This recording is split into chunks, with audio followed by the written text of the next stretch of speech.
तुम लंका के अहम पर बैठे हो। ध्यान देना, शत्रु किसी तरह से कमजोर नहीं है। प्रबल वेग से आक्रमण करो और अपने साथ सेना नायक दुर्मुख और महोदर को भी साथ ले जाओ। आक्रमण का वेग इतना तेज हो कि शत्रु सेना में हाहाकार मच जाए। मैं इस युद्ध को लंबा नहीं करना चाहता।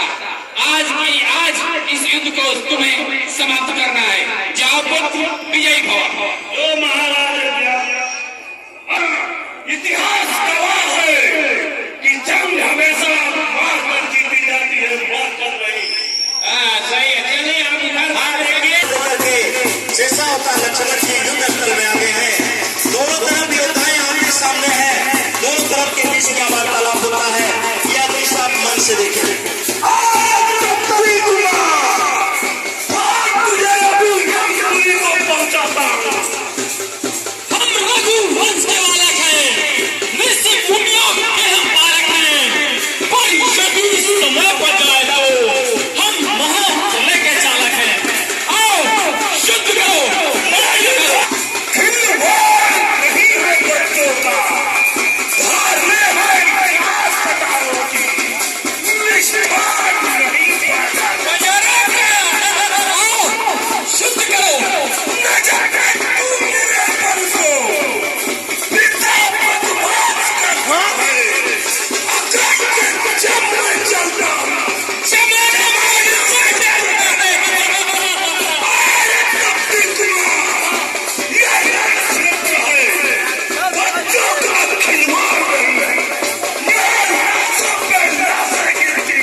लक्ष्मण जी आसानी युद्ध कर रहा है।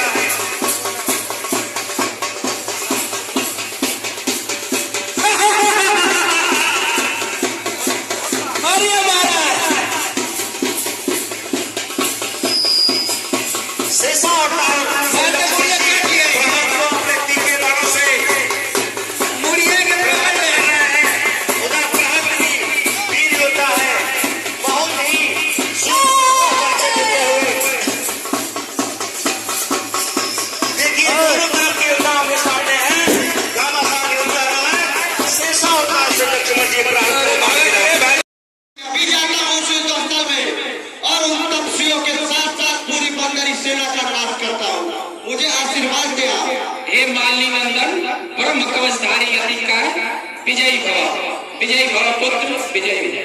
स्थल में आ रही है। इधर अधिकार के नेतृत्व में अरे बालक, क्या तूने भाई अधिकार का वध किया? हाँ, हम ही ने तुम्हारे भ्राता का वध किया। क्या तुझे मृत्यु से डर नहीं लगता? कब है यह तो कहावत है जो कर्जे घर पर कब है। अभी पता लगता है कौन बरसता है और कौन तरफता है। युद्ध का अच्छा देख ले कितना चुप पा।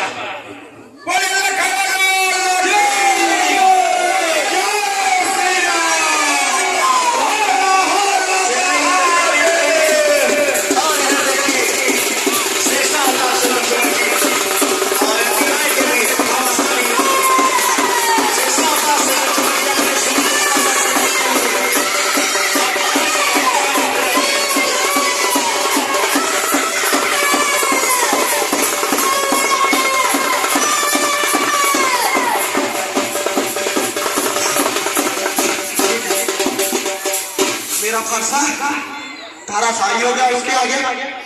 मुझे धिक्कार इस पर्चे पर जो कुछ तुम प्रहार नहीं किया, धिक्कार इस बाहुबल पर जो मेरा संग्राम नहीं किया। हाँ देखिए, जिधर देखो निगाह में पड़ के वही पीछा आता है। इस तलवार के आगे जमाना सर झुकाता है। तेरे मृत्यु निकट है।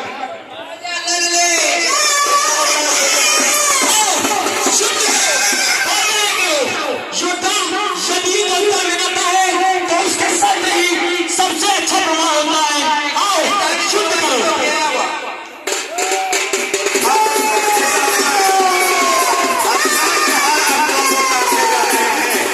अधिकार बैठी हो चुका है। इस वाले में शक्ति कहाँ से आ गई? शेषा होता है उसका लक्ष्मण जी,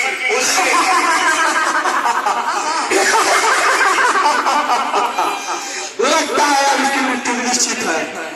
चल अब मरने को तैयार हो जाए।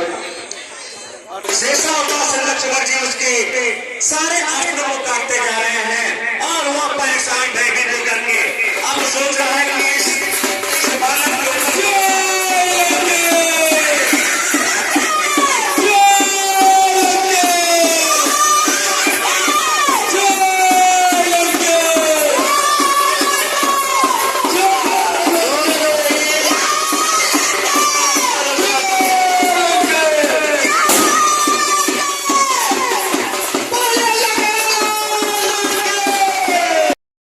अति काय मारा गया। ब्रह्म कवचधारी माली नंदन अति काय का वध हो गया।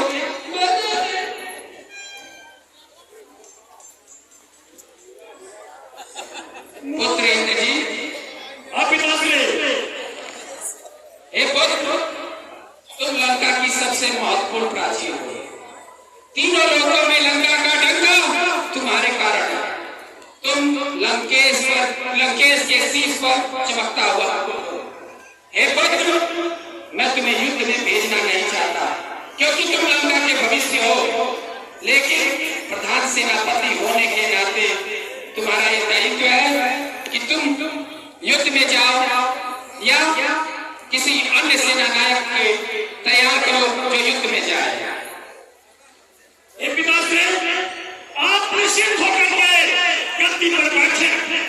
युवराज स्वयं भी सोच रहे थे कि सबसे पहले युद्ध भूमि में जाकर के तुरंत ही युद्ध को समाप्त कर दूंगा, लेकिन आप मुझे आदेश न देकर के अपने मेरे फौजों को आदेश दिए।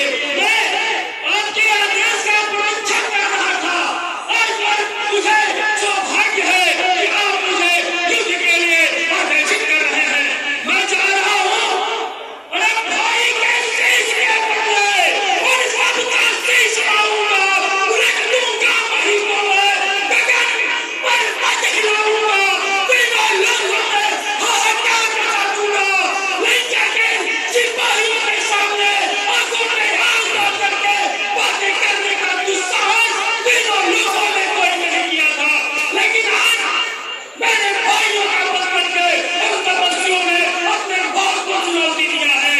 इसी युद्ध भूमि में यदि उन सबों का शीश इन मनोहर ठोकर मारते हुए आपके सिर चरणों में नहीं रख दिया तो मैं आपके सामने सौगंध खाकर के कहता हूँ कि लंका का जल्दी होने निकालूंगा। जब तक उन सबों का शीश रख के जल्दी होने निकालूंगा। जय लंकेश, जय लंका नगरी। विजय भगवान विजय भगवान। हाँ देखिए, और इस दुनिया को युद्ध स्थल में भेज रहे हैं।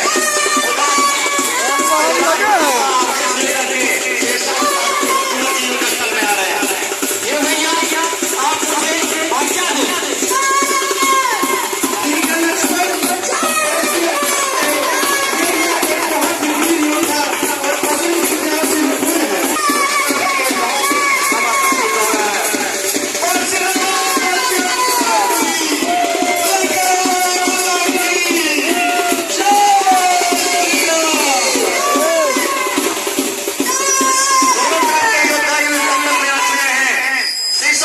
लक्ष्मण जी उधर, इंद्र जी, दोनों योद्धा युद्ध स्थल में आ गए हैं। आगे का दृश्य मन से देखें आप।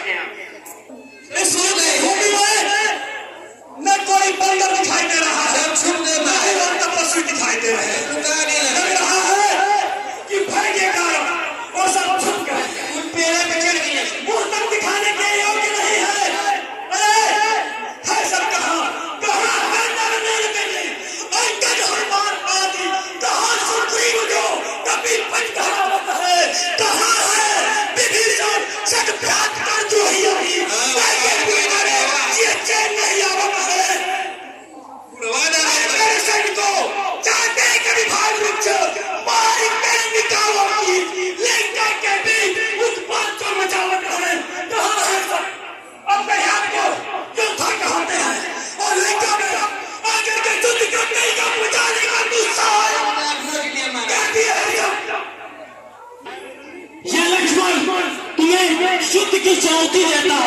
आओ शुद्ध स्थल में शुद्ध करो।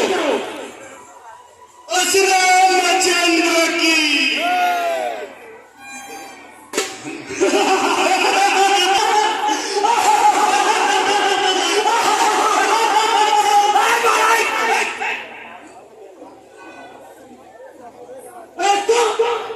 तुम्हें तपस्वी है ये बचो बचाने का दुस्साहस किया है। हाँ हम ही वो है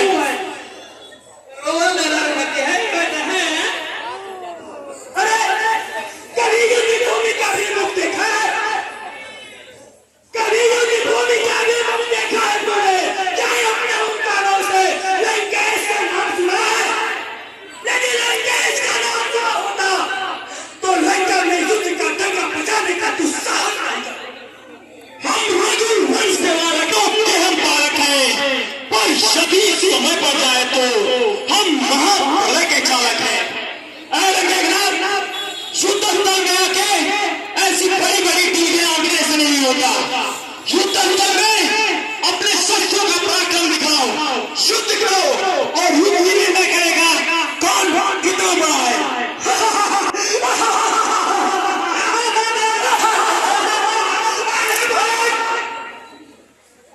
सदैव युद्ध बराबरी से हुआ करता है। युवराज को एक बार सोच लिए कि स्वर्ग को जीतना है, युवराज ने स्वर्ग को जीत लिया। जिस पर एक बार युवराज की कुछ भी पड़ती है वह सूर्यास्त तो हो जाता है, लेकिन सूर्योदय होने से पहले यह तो इक्यावन की इशारा बंद होता है, अच्छा मृत्यु को प्राप्त होता है। तो जैसे तुम छिपाने का युद्ध करके युवराज अपने लक्ष्य पर खपा नहीं करने देते। जो करने वाले हैं करते हैं, वो करने कब है। यह तो मशहूर कहावत है, जो गलचे हैं बढ़ते कब है। लगता है कि बस बातों का बखान करना ही तुम्हें शेष मात्र आता है। युद्ध की कुशलता तुम्हारे अंदर अब शेष नहीं रह गई है। मुझे तो बड़ी हंसी आती है। एक तो इतने बालकों को नीचे नीचे पानी सुन करके और दोस्तों ने उन बंदरों पर अपने हाथ पर घमंड कर रहे हो। इन पैरों को इन बंदरों को अपने पैरों से गुजरना हो और हमारे जो सेना है एक एक सेना के भी भक्षण करने के लोग तुम्हारे पास ही सैनिक हैं और तुम बार बार रोटी दे रहे हो। यदि कहां रोटी है तो मैं उसका नाश कर दूंगा। एक तो देखता हूँ कितनी शक्ति है। तेरा दिखा चलिए आप देखा आधे दिखा चलिए। चलिए महाराज अभी हम लोग लपेट कर रख आएंगे।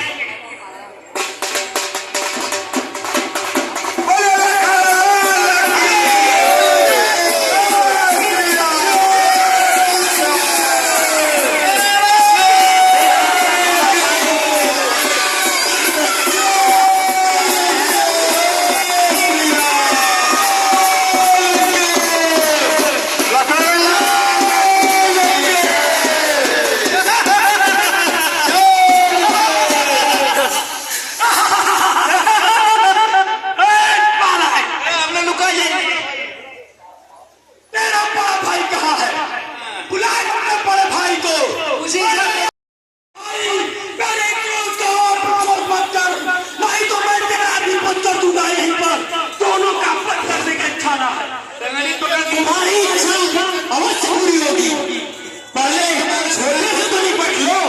तुझसे भारत से युद्ध नहीं करूंगा, पहले अपने भाई तुझसे भारत से जो हो उससे देखा जाए।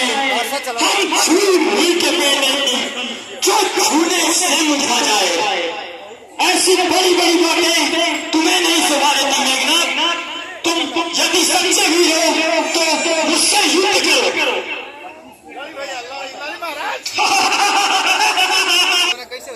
यह युद्ध भूमि है वीरों का, किरवाड़ नहीं है बच्चों का। थाने हैं यहाँ कटारों के, बाजार नहीं दिखावा। नहीं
पिताश्री के आदेशानुसार तेरा वध नहीं किया और लंका को जला करके फौज नहीं कराया। आप बता रहा हूं तुझे तो फौज खाने चलेगी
चुनौती दे रहा है। हनुमान जी को समझता ही नहीं है कि उनसे मन युद्ध करने में क्या होगा। लेकिन अपने आशीष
अच्छा ऐसी बात है, देख लेते हैं।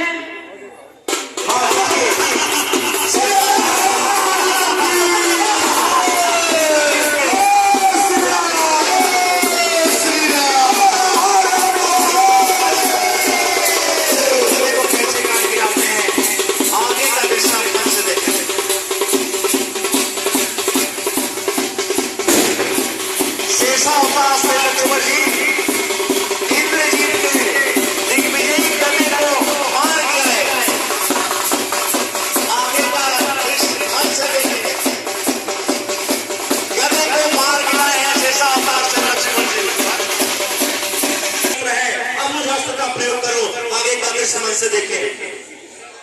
ब्रह्मदेव, अब मेरे पास कोई और अस्त्र शस्त्र नहीं, लेकिन युवराज जब एक बार युद्ध भूमि में उतरता है तो आप भी आ जाते हैं। जानते हैं, तीनों लोगों में जानते हैं कि युवराज एक बार युद्ध भूमि में उतर गया तो या तो यह अपना विदेश लेकर के जाता है या अपने प्राणों की आहुति देता है। दोनों में यही होगा, या तो एक तपस्वी रहेंगे या तो युवराज बनेगा। कोई पर है।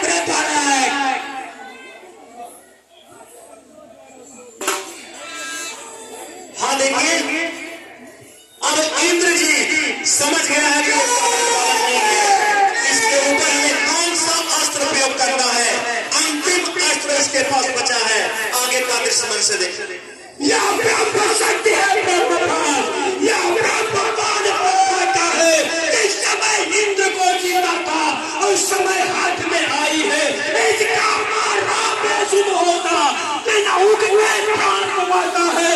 जो ही यह तन पे पड़ती है तन मृत्यु को तुल्य हो जाता है। इसलिए संभल जाओ तब तो वास न बदले पाएगा। या एक चित्त भूमंडल पर अपना लखन जी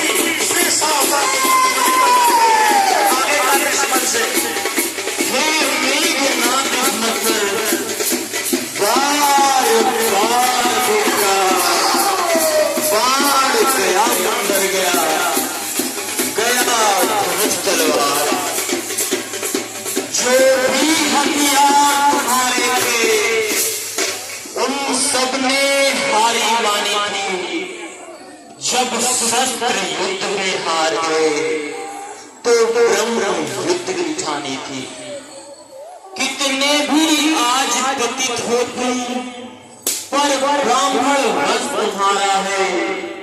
यह ब्रह्म सत्य का आदर है जिससे सर झुका हमारा है। अन्यथा तुम्हारी ताकत को हम मिट्टी धूल अभी करते हो। ताना पशु ब्राह्मण का तो चकना चूर अभी करते। तू जीता ब्रह्म शक्ति द्वारा यह क्षत्रिय हारा जाता है। फिर चमकेगा कुछ घड़ियों में। अब चंद्र ग्रहण में आता है। अब चंद्र ग्रहण में आता है। ऐसा अवतार से लक्ष्मण जी धरती को तनिक भी नहीं छोड़ रहा है। ये सोच के मेघनाथ बहुत परेशान है कि आखिर इस छोटे से बालक के अंदर इतनी शक्ति कहां से आ गई कि वो धरती को नहीं छोड़ रहा है। ये क्या हुआ? मेरे बल से धरती का पैमान हो रही है। आकाश लगता है। तीनों लोगों में खलबली मच गई है और ये बालक धरती को नहीं छोड़ रहा है। इसके साथ पूरा धरती ही मेरे साथ उठ रही है। फिर भी प्रयास करके देखता हूँ। महाराज ऐसा बाल मने चपक गई है। नहीं छोड़ी ना चली मर गई ना शादी मर गया। हाँ देखिए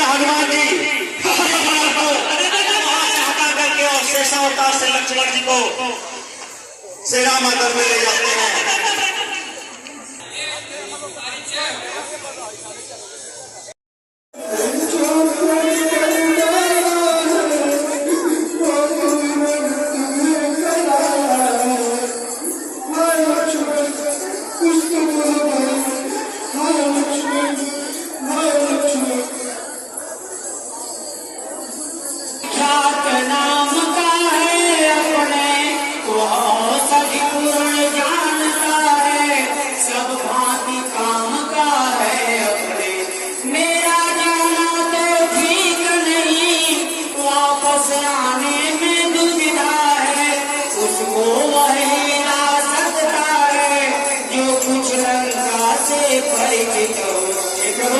लंका में सुखदेव है वही लक्ष्मण जी का उच्चार कर सकता है। लंका में वही उसको ला सकता है जो लंका के बारे में कोई जानता हो।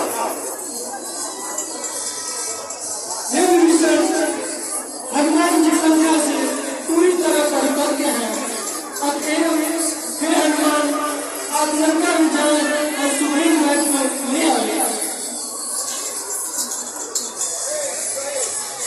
आप सुशील बैठ जी अपना कुछ परामर्श लेंगे आगे आगे समझ से लेते हैं।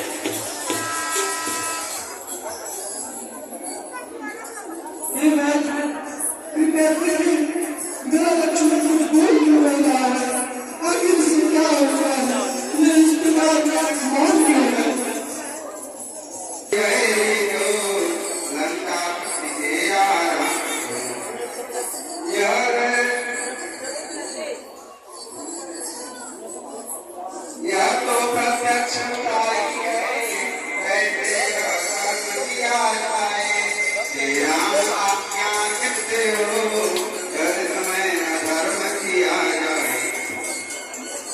जिस घर में तुम चुरा गया, श्री पितृदेव का वर्णन हुआ, उस घर में तुझ छुटा, सीता प्यारी का हरण हुआ।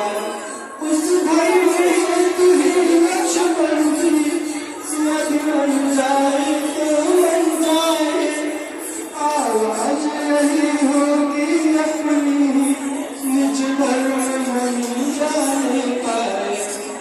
प्रभु सचमुच धर्मावतार, दर्शन पाकर मैं धन्य हुआ। मेरा जड़ जीवन जड़ शरीर इन शब्दों से चैतन्य हुआ। हे नाथ धर्म चर्चा की थी केवल इस समय परीक्षा को, अन्यथा दास तो आया है।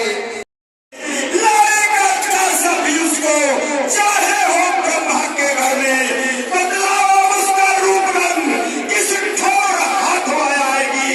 रघुराई अगर सहाय है तो निस ही में आ जाएगी। अच्छा बलवीर बढ़ो आगे, तुम ही लाओगे औषधिया। उत्तर में जो द्रोणागी है उस पर पाओगे औषधिया। संजीवन उसको कहते हैं, ज्वाला की भांति जागती है। यदि नहीं भोर तक आई तो जान नहीं बच सकती है। ठीक है वैद्यनाथ, आप तनिक चिंता ना करें, सूर्योदय होने से पहले ही रजनी आपके पास आ जाएगी। हे प्रभु मुझे आशीष दें, मैं यथाशीघ्र जाकर के और रात्रि में वह संजीवनी बूटी लेके आने का प्रयास करूंगा। जय श्री राम।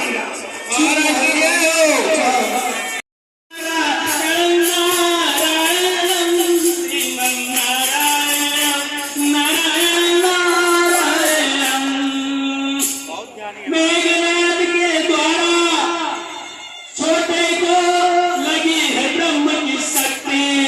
अब लेकर आओगे तो विजय जीवन की भक्ति। श्रीमन नारायण नारायण नारायण, श्रीमन नारायण नारायण नारायण। भूत भविष्य वर्तमान सबके ज्ञाता आप प्रतीत होते हैं। आप जैसा इस चराचर जगत में विद्वान मैंने नहीं देखा। आपके दर्शन पाकर के मैं धन्य हो गया। मैं आपसे कोई दीक्षा लेना चाहता हूँ। कोई बात ये तो नारायण की कृपा है, लेकिन देखो मैं तुम्हें एक कदम से तुम्हें जल दे करके पवित्र करता हूं, फिर तुम्हें गुरुदक्षिणा दूंगा। नहीं तो तुम जाओ और वहां पे नदी है, वहां पे तुम जाकर के स्नान करके शुद्ध हो जाओ, फिर मैं तुम्हें गुरु मंत्र दूंगा। श्रीमन नारायण ब्राह्मण देवता मैं तुरंत आता हूँ। हाँ पुत्र नारायण। अरे इस जल में, हे भाई तुम कौन हो? मेरे सामने आओ, मेरे रास्ते को रोक न करो, कृपया सामने आओ। हे भाई तुम कौन हो और क्या करना चाहते हो? मेरे रास्ते को क्यों रुक कर रहे हो? मेरे कार में बाधा क्यों डालना चाहते हो? मैं मकरी हूँ, श्राप ऋषि के श्रापवश इस सरोवर में मकरी रूप धारण की हूँ, जिसके लिए आप नहाने आए हैं, जिसके जाल में आप फंसे हैं, वह राजा लंकेश का भेजा हुआ दूत कालनेमी है। उसके चमत्कार वह आपको फंसाकर समय बर्बाद कर रहा है। हे मकरी, तुम एक साधारण जीव होकर के और जिस तरह श्री राम प्रभु के लिए, रघुवंश शिरोमणि श्री रामचंद्र जी के कार्यों के लिए तुमने अपना योगदान दिया है, यह जन्म जन्मांतर तक तुम्हारा नाम इस सृष्टि में अमर रहेगा और तुम्हारी कीर्ति बढ़ेगी। तुम अपने धाम को जाओ और तुमको मोक्ष प्राप्त हो। जय श्री राम। जय मैं दिव्य स्नान करके इस सरोवर में और आपके पास गुरु दीक्षा के लिए आया हूँ, लेकिन एक बात मुझे विस्मृत हो रही थी। गुरु की यह परंपरा है कि गुरु दीक्षा दिए, गुरु दक्षिणा दिए गुरु दीक्षा हम नहीं लेते हैं, तो पहले मेरा आप गुरु दक्षिणा स्वीकार कर लें, उसके बाद ही मैं आपसे गुरु दीक्षा लूंगा। नहीं, मैं तुम्हें शुद्ध करके तुम्हें अमृत मान करके गुरु दक्षिणा लूंगा। अरे सर क्या कर रहे हो? देखिए हनुमान जी कालनेमी के उस काल को पहचान गए हैं और अपने मुष्टिका प्रहार से कालनेमी को मार गया है। और हनुमान इसलिए श्री राम प्रभु का स्मरण करके यह धवलागिरी पर्वत ही मैं लेकर चलूंगा, तभी हमारे प्रभु के संकट को मोचन हो सकता है। जय श्री राम। हाँ देखिए पवन पुत्र हनुमान उस पर्वत में हनुमान जी पे चलाते हैं और आगे आगे समय से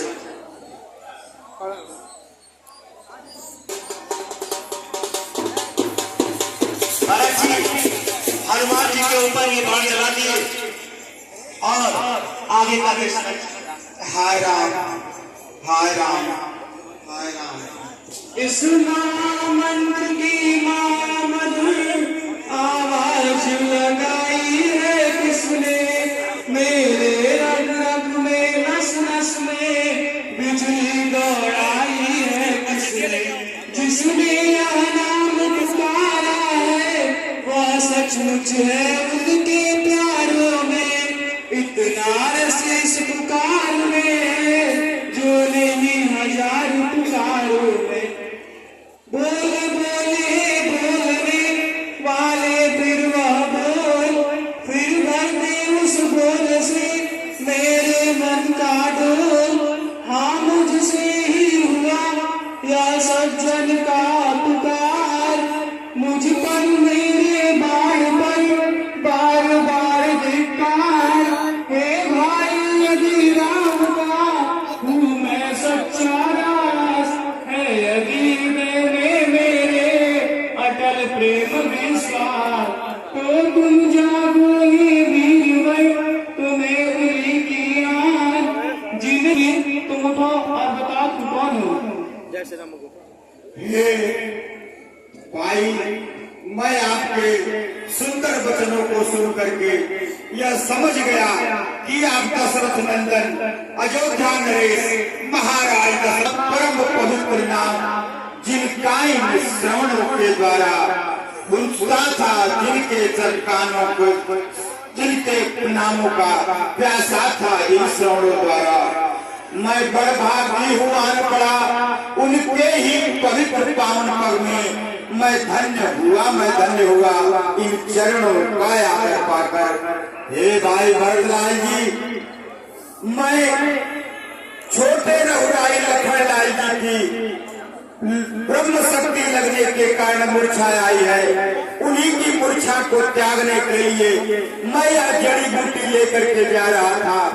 मैं इस धौलागिरी पर्वत पर स्थित उस जड़ी को नहीं पहचान सका, इसलिए यह धौलागिरी पूरा पर्वत ही उठा लाया। मैं इसको जमीन पर भी अब नहीं रख सकता, इसलिए कि यह पुनः उठाना मेरे लिए असंभव हो जाएगा।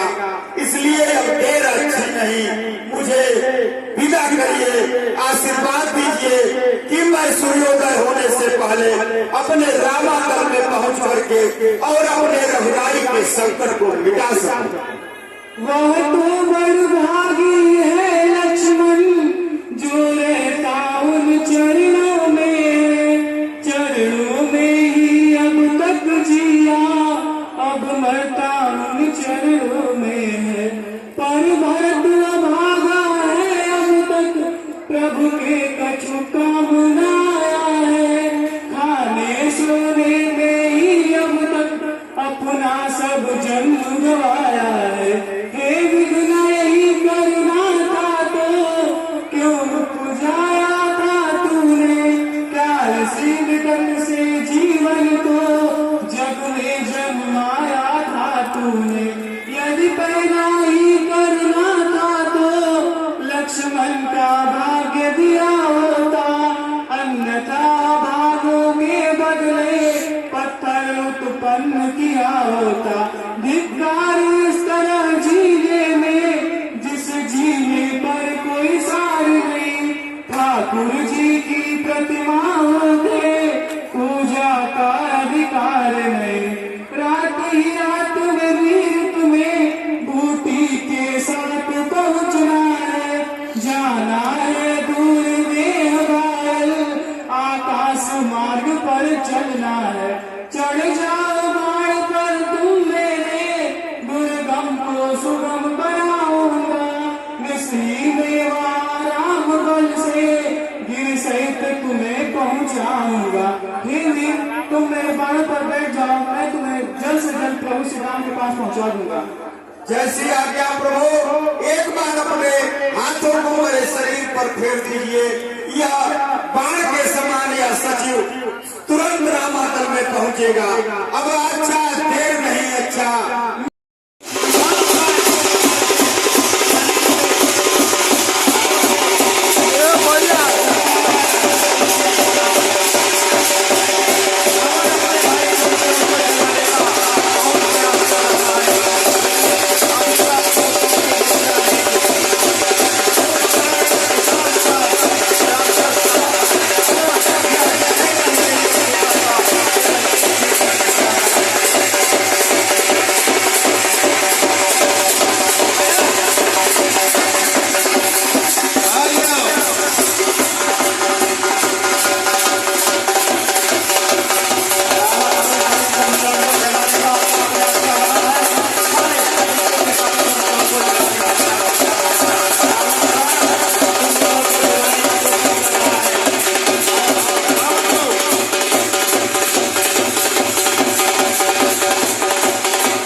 कुंभकर्ण कहता है कि भाई मुझे निद्रा से जगाने का क्या कारण है, आगे का विषय मन से देखें।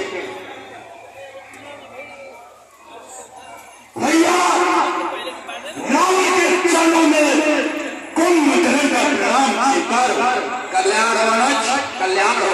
ये भैया आज लंका पर कौन ऐसी घोर विपत्ति आन पड़ी है जो मुझे निद्रा से जगाने का काम कर।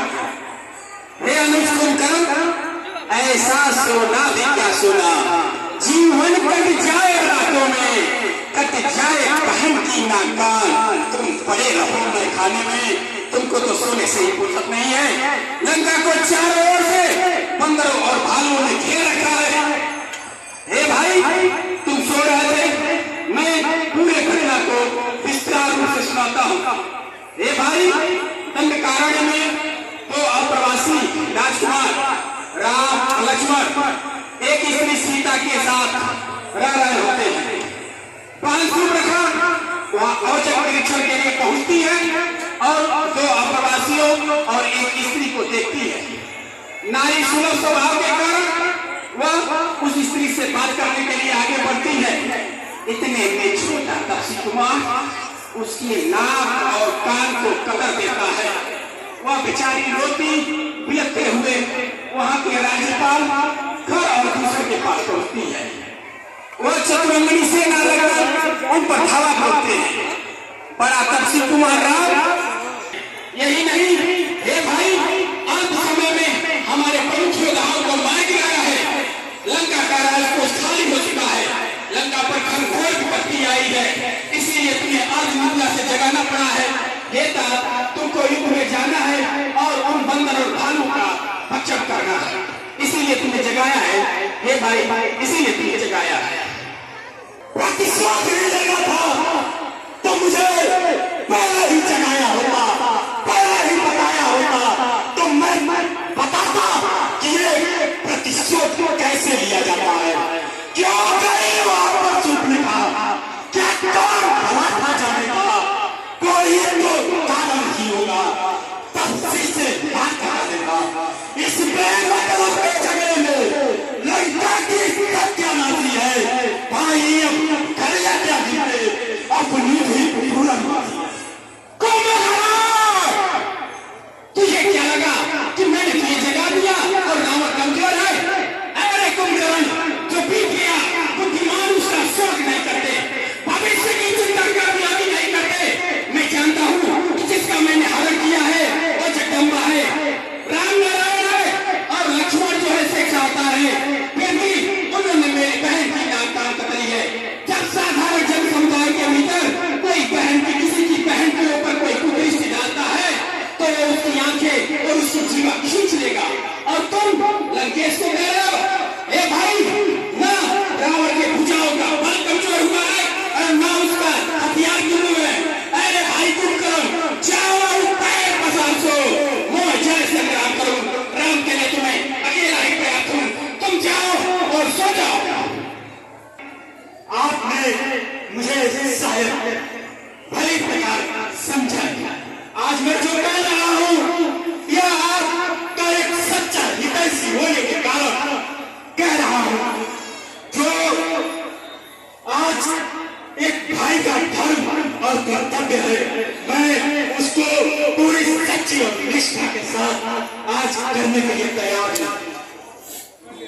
तुम राक्षस जात की नाक हो, बहुत दिन से सोए हुए हो, इसलिए तुम्हारे भोजन का प्रबंध किया गया है। रावण जानता है कि पहले इस भाई को पहले मदिरा पान कराओ, राक्षसों का भक्षण कराओ ताकि इसकी मति भ्रष्ट हो, तब पश्चात युद्ध के लिए जाएगा। और रावण ये चीजें अच्छी तरह से जानता है और इसलिए हे भाई, यह नहीं कुछ ऐसा वैसा, यह है लंका का भैंसा। लो, भैंसे का पान करा रहा है, मदिरा पान करा रहा है ताकि कुंभकर्ण की बुद्धि भ्रष्ट हो जाए और मेरे कहने पे युद्ध स्थल में जाए और बंदर भालुओं को मार गिराए। अब कुंभकर्ण भी मदिरा पान करके और भैंसे का मांस खा करके ऋषियों का हड्डियों का चूड़ा, ये लो हड्डियों का चूड़ा, मदिरा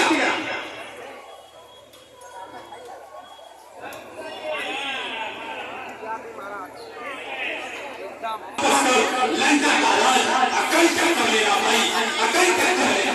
हे भाई कुंभकर्ण, जब प्राणी कुटुंबीजनों के साथ सुख और ऐश्वर्य भोगता है तो अलग बात होती है। तुम जैसा भाई नहीं तो लंक रावण के लिए स्वर्ग का ऐश्वर्य भी बेकार है। भाई सिर्फ मारने की बात करो, सिर्फ मारने की, मरने की नहीं। जाओ भाई, विजय भव।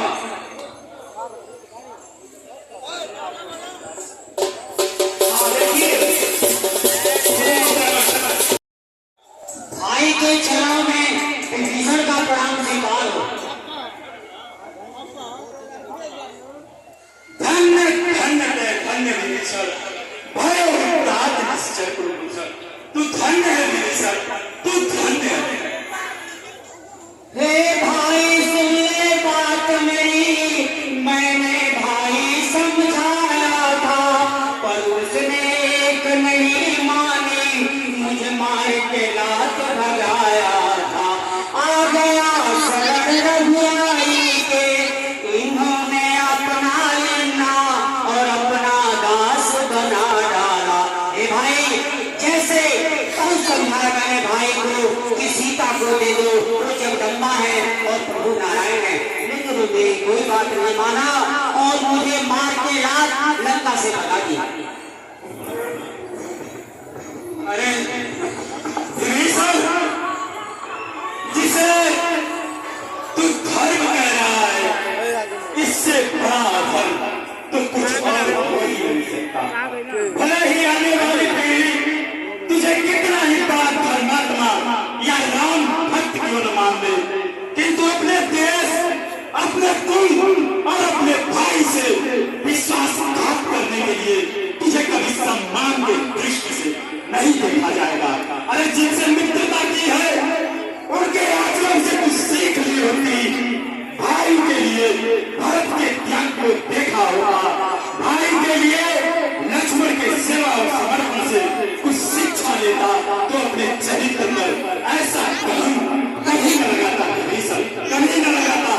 अरे शरीर में कोई रोग या दोष आ जाए तो क्या अपनी ही भुजा, अपने शरीर का त्याग कर देती है। भाई भाई की भुजा होता है और तूने भैया से अलग होकर उनकी एक भुजा को काट दी है। यदि इस युद्ध में पराजय होती है तो उस पराजय का कारण तू होगा विभीषण, तू। हे भाई बातें तो तुम बहुत कर रहे हो, कह रहे हो कि प्रभु श्री राम जी से सीखा होगा, लेकिन उन्होंने कभी अपने भाई को लात मार के और अयोध्या से नहीं निकाला।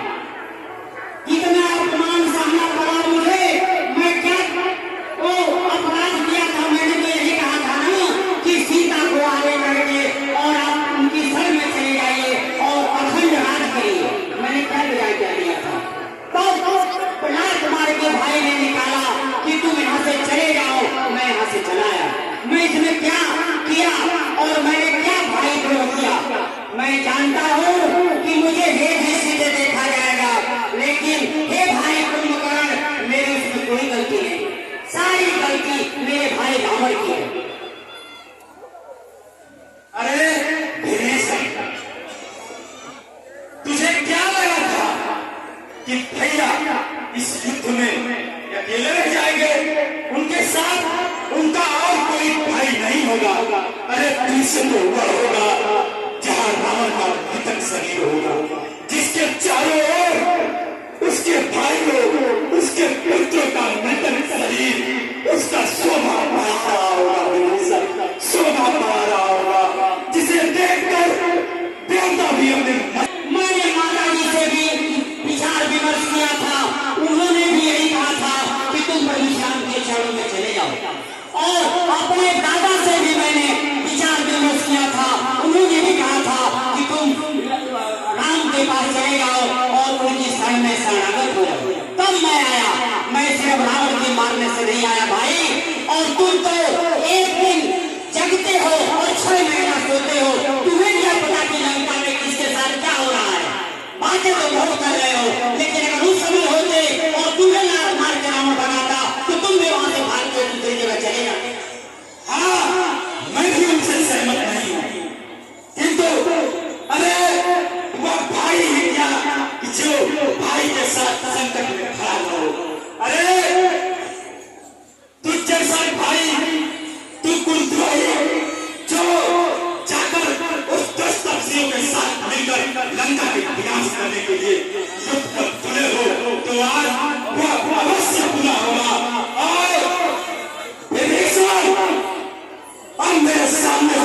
जा मेरे भाई, मेरे मित्र, मेरे शत्रु, चला जा। और मैं अपने आप पे नहीं हूँ, मुझे अपना पढ़ाया कुछ नहीं सुनता सिवाय पढ़ने और मारने के। और जाकर अपने स्वामी के लिए तू युद्ध कर। मैं अपने देश, अपने कुल और अपने भाई के लिए युद्ध करता हूँ। इस समय यही हमारा धर्म है, यही हमारा कर्तव्य है, यही हमारा लक्ष्य है। और जाकर अपने स्वामी राम को सावधान कर दे कि अब सामना घोर दूसर से नहीं, त्रिशा और बाली का कपट युद्ध नहीं, अब सामना अजय पर्वत के समान अवैध कुंभ कला से है, जिसके उपार से विधाता ब्रह्मा भी कांप रहा था। जाकर उसे युद्ध में युद्ध करने के लिए बहुत अच्छा भाई, बहुत अच्छा।